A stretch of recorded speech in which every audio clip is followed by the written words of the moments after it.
Assalamualaikum warahmatullahi wabarakatuh. Perkenalkan, nama saya Raden Muhammad Fikri Firdaus, NPM 19100100149. Tujuan saya menciptakan video ini adalah untuk memenuhi salah satu tugas akhir mata kuliah Hukum Organisasi Internasional yang diampu oleh Ibu Hesti Septianita SHMH.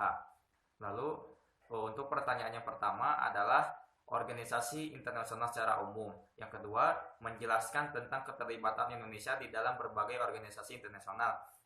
Lalu yang ketiga, menjelaskan tentang penting atau tidaknya negara Indonesia ikut turut serta dalam bergabung dengan organisasi internasional jika dikaitkan dengan kesejahteraan masyarakat di Indonesia. Lalu kita langsung saja kepada pertanyaan yang pertama. Untuk pertanyaan yang pertama, organisasi internasional secara umum. Secara umumnya, organisasi internasional ini merupakan suatu organisasi yang dibuat oleh masyarakat dunia yang terdiri dari beberapa negara dengan memiliki tujuan untuk menciptakan tata pola hubungan masyarakat yang lebih baik dalam segala aspek, baik itu dalam segi aspek ekonomi, baik itu dalam segi aspek kebudayaan, baik itu dalam segi aspek sosial dan budaya, baik itu dalam aspek teknologi dan juga informasi komunikasi. Lalu, adanya organisasi internasional ini pasti memiliki tujuan yang berbeda-beda akan ke arah mana organisasi internasional ini berada.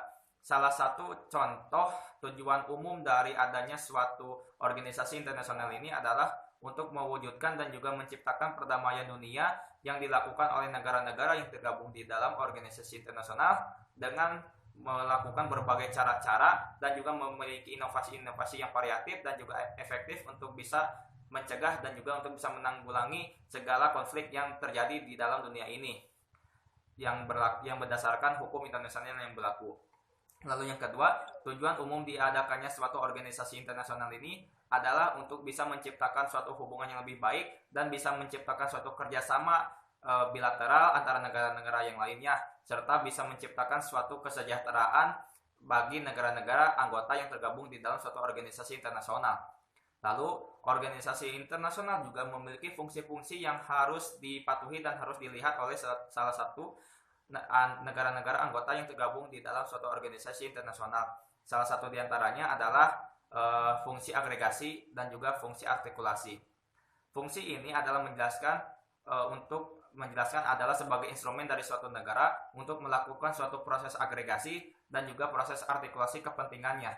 Kita tahu bahwa negara-negara anggota di dalam suatu organisasi internasional ini memiliki suatu pandangan yang berbeda-beda dan memiliki prinsip yang berbeda-beda. Maka organisasi internasional ini dijadikan suatu wadah bagi suatu negara-negara yang ingin memberikan aspirasinya terhadap suatu kejadian yang berada di dunia ini untuk saling menyatukan suaranya dengan negara-negara anggota yang lainnya untuk bisa menciptakan tujuannya tercapai dan berhasil melakukan suatu tujuan yang dianggap bisa menciptakan suatu kedamaian dan bisa menciptakan suatu kesejahteraan bagi negara-negara anggotanya. Lalu yang kedua, ada yang dimaksud dengan norma. Norma di sini adalah organisasi internasional memiliki peran yang penting dalam kegiatan normatif dan sistem politik internasional. Ini berarti ada hubungannya dengan membuat dan juga menetapkan suatu ketentuan hukum yang berlaku yang harus dipenuhi dan juga harus ditaati oleh negara-negara anggota yang tergabung di dalam organisasi internasional. Lalu yang ketiga ada rekrutmen. Ini artinya rekrutmen dilakukan oleh organisasi internasional ini adalah untuk bisa menambah anggota yang baru sehingga mereka bisa sangat efektif untuk bisa melakukan tujuannya yang akan dibantu dengan negara-negara yang tergabung di dalam suatu organisasi internasional. Untuk nomor 2-nya, keterlibatan Indonesia di dalam berbagai organisasi internasional. Semenjak Indonesia mendapatkan kemerdekaannya pada tahun 1945, Indonesia sudah aktif dan juga berpartisipasi untuk bergabung dengan organisasi internasional. Hal yang pertama yang dilakukan oleh Indonesia itu dengan bergabung dengan organisasi PBB pada tanggal 28 September 1950. Indonesia menjadi anggota resmi ke-60-nya PBB. Namun, pada tahun 1965, Indonesia keluar secara resmi dari keanggotaan PBB dikarenakan adanya alasan politik yang harus dijalankan oleh negara Indonesia. Lalu keterlibatan Indonesia di dalam organisasi PBB ini sangatlah berjasa sekali kepada PBB dalam rangka untuk menciptakan suatu perdamaian dunia. Salah satu yang dilakukan oleh negara Indonesia kepada PBB adalah dengan mengirim kontingen Garuda Indonesia. Kontingen Garuda Indonesia ini merupakan suatu pasukan khusus yang dimiliki oleh negara Indonesia untuk bisa menciptakan perdamaian dunia yang dikirim kepada negara-negara yang sedang berkonflik saat itu, yaitu negara Arab, negara Mesir, dan juga negara Lebanon. Selain dikirimkan kepada negara-negara yang berada di Timur Tengah, kontingen Garuda Indonesia juga dikirimkan kepada negara Kamboja, negara Yugoslavia, dan beberapa negara lain yang sedang menjalankan suatu konflik. Lalu yang keduanya, Indonesia juga ikut secara aktif membantu menyelesaikan konflik di Kamboja dengan mensponsori penyelenggaraan Jakarta Informal Meeting pada bulan Juli 1988. Kegiatan tersebut yang dijalankan oleh negara Indonesia ini berhasil menemukan masalah yang sangat penting dalam menyelesaikan konflik di Kamboja, yaitu penarikan pasukan Vietnam dan Kamboja dalam upaya mencegah kembalinya rezim Pol Pot yang banyak melakukan pembantaian rakyat Kamboja. Lalu selain itu, Indonesia bergabung dengan organisasi ASEAN.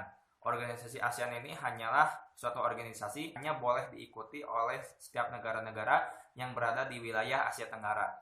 Dan Indonesia mendapatkan posisi khusus di dalam organisasi ASEAN ini karena negara Indonesia adalah menjadi salah satu pelopor atau salah satu pendiri dari organisasi ASEAN ini bersama-sama dengan negara Malaysia, dengan negara Filipina, dengan negara Thailand, dengan negara Malaysia, dan juga dengan negara Singapura. Kelima negara ini bersama-sama menciptakan suatu organisasi ASEAN yang akan bergerak di bidang sektor ekonomi dan bergerak juga di bidang geopolitik dengan tujuan ingin menciptakan suatu kesejahteraan sosial bagi seluruh masyarakat yang tergabung di dalam wilayah Asia Tenggara ini sendiri. Dan juga Indonesia memang memiliki peranan terhadap hal itu. Salah satunya Indonesia beberapa kali menjabat sebagai direktur dari ASEAN, dan negara Indonesia pun memiliki kesekretariatannya di Jakarta. Sekretariat ASEAN ini berlokasinya di Jakarta. Itulah salah satu keaktifan dan juga keterlibatan Indonesia di dalam berbagai organisasi internasional. Baik, untuk pertanyaan selanjutnya adalah penting atau tidak negara Indonesia ikut turut serta di dalam bergabung dengan organisasi internasional jika dikaitkan dengan kesejahteraan masyarakat Indonesia.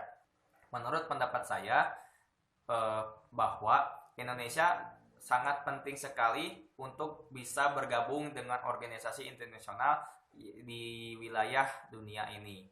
Alasannya adalah karena untuk bisa mencapai suatu kesejahteraan masyarakat Indonesia, maka negara Indonesia pun harus melakukan suatu hubungan internasional dengan negara-negara lainnya.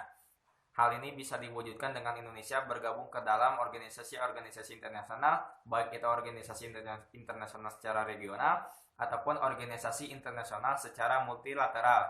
Hal ini bisa dibuktikan ketika Indonesia bergabung pertama kali dengan organisasi ASEAN.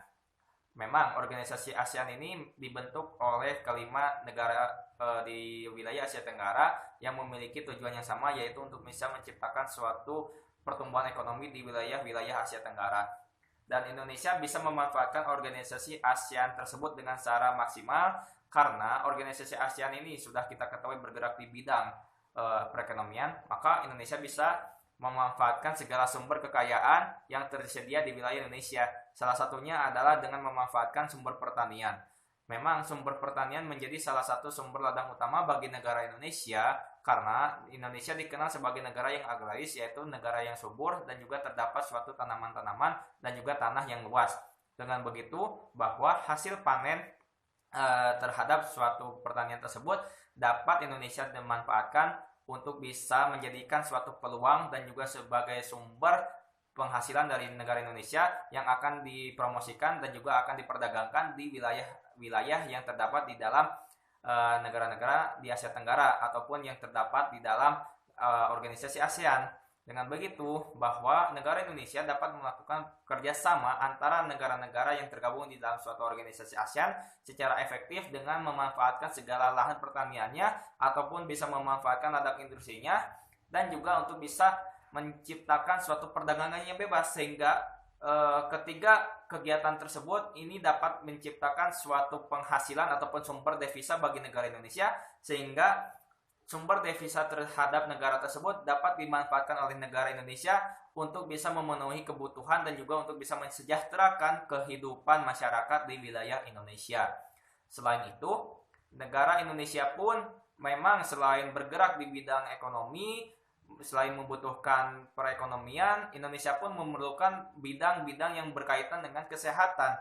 Maka dari itu, Indonesia bergabung dengan organisasi WHO. Nah, tanggal bergabung organisasi WHO, Indonesia bergabung pada tanggal 23 Mei 1950 dan menjadi anggota resmi dari WHO hingga saat ini.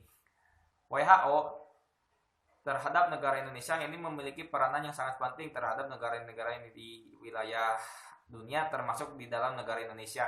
Salah satu peranan yang dilakukan oleh WHO terhadap negara Indonesia ini adalah WHO dengan mengatasi virus flu burung atau H5N1 di Indonesia. Wabah flu burung atau avian influenza adalah penyakit menular pada saat itu yang disebabkan oleh burung tipe A strain virus influenza. Penyakit ini mulai teridentifikasi pada tahun 2003 di China dan juga di Vietnam. Lalu pada 2005, flu burung mulai menyebar dan masuk ke dalam negara Indonesia dan sudah mulai memakan korban jiwa bagi masyarakat di wilayah Indonesia. Maka dari itu, WHO bergerak cepat dan tanggap untuk bisa mengatasi wabah virus flu burung ini. Salah satu yang dilakukan oleh WHO ini adalah dengan mengirimkan berupa 22 unit ambulans dan juga beasiswa kepada 48 mahasiswa untuk melakukan pelatihan fire epidemiologi. WHO juga meminta kepada pemerintah Indonesia untuk bisa memberikan sampel flu burung yang akan dijadikan sebagai sumber penelitian bagi organisasi WHO pada saat itu. Hal ini diciptakan ataupun dilakukan oleh organisasi WHO adalah untuk bisa menemukan penawar dari virus flu burung tersebut. Lalu selain itu juga negara Indonesia bergabung dengan organisasi AIPAC yang berada di wilayah Asia Pasifik. Nah, AIPAC ini merupakan suatu organisasi yang bergerak di bidang perdagangan yang meliputi seluruh negara yang berada di kawasan Asia Pasifik. Dengan begitu, negara Indonesia mampu memanfaatkan dan bisa menjadikan AIPAC menjadi salah satu wadah bagi Indonesia untuk mengembangkan suatu usahanya atau untuk bisa mengembangkan suatu taraf penghidupan masyarakat dengan melibatkan organ-organ masyarakat di dalamnya. Salah satu contohnya adalah dengan melibatkan masyarakat untuk bisa melakukan suatu perdagangan bebas dan aktif di dalam suatu organisasi AIPAC tersebut dengan memanfaatkan hasil kekayaan alam yang dimiliki oleh negara Indonesia. Maka sepenuhnya ataupun selebihnya Indonesia mampu untuk bisa menciptakan sumber penghidupan dan juga bisa mendapat devisa negara yang lebih banyak lagi. Sehingga dengan keuntungan yang seperti itu diharapkan Indonesia dan juga masyarakatnya bisa memenuhi asas bersama yaitu dengan memenuhi asas kesejahteraan bersama yang diharapkan oleh negara Indonesia dan juga diharapkan oleh masyarakatnya. Karena kita ketahui bahwa suatu perdagangan itu menghasilkan keuntungan, maka dengan keuntungan tersebut pasti akan cukup untuk memenuhi kebutuhan hidupnya. Mungkin sekian yang bisa saya sampaikan. Mohon maaf apabila ada kesalahan ataupun ada salah pengucapan kata. Wabillahi taufiq wal hidayah. Wassalamualaikum warahmatullahi wabarakatuh.